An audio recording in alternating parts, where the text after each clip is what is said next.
It's been quite a journey. I immediately got involved in audits. One of them was a huge ongoing battle. It had been in the courts involving coal royalties. The auditors that had done those had left and moved on to other agencies as well.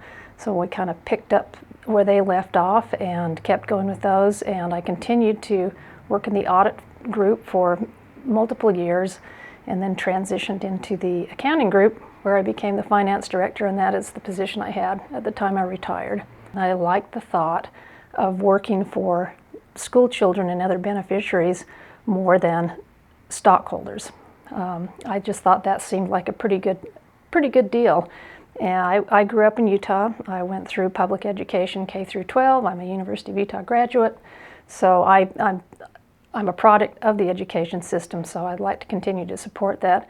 And as luck would have it, my daughter is also gone into education as well. She is a math teacher in a high school in town, so even more reason to continue to support the trust and realize the benefit that it gives.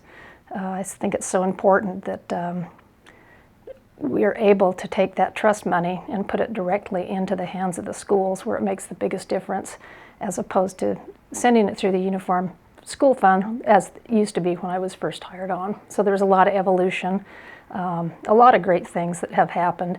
And there's of course, with any kind of large fiduciary responsibility like that the office has, it's going to have some victories and some defeats and some controversy. So I think the more that we can do to educate people on what trust lands are and what they mean and who they benefit, the better.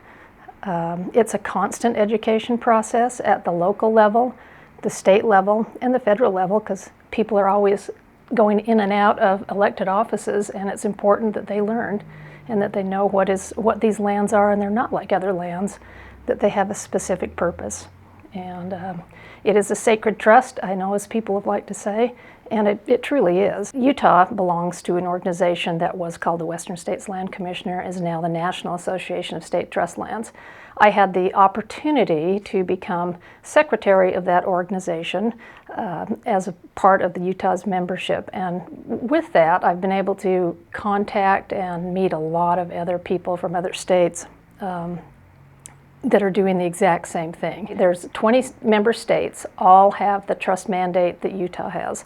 However, based on the Enabling Act and their constitutions, they have different ways of managing those funds and different ways that they can invest those funds. Utah's very, very lucky. There's been some strong stewards of the trust over the years.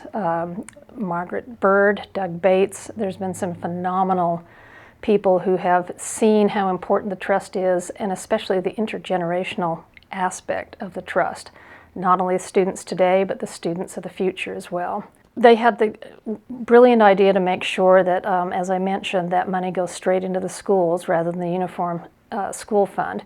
They also put in lots of protections so the trust could not be raided. The corpus is either the land or the money that is generated from that, and that can't be diluted. There's constantly, other states are having to fight off their legislatures trying to tap into that money for other things besides the benefit of their beneficiaries. Having that source of money available for the students and overseen by school community councils is really critical, and I think incredibly important. The distance that has been put between the State Trust Land Office in Utah and other states, I think is great. They're a little more insulated from those political pressures. Not saying that those don't pop up, however, there is a little bit of insulation there, which is very helpful.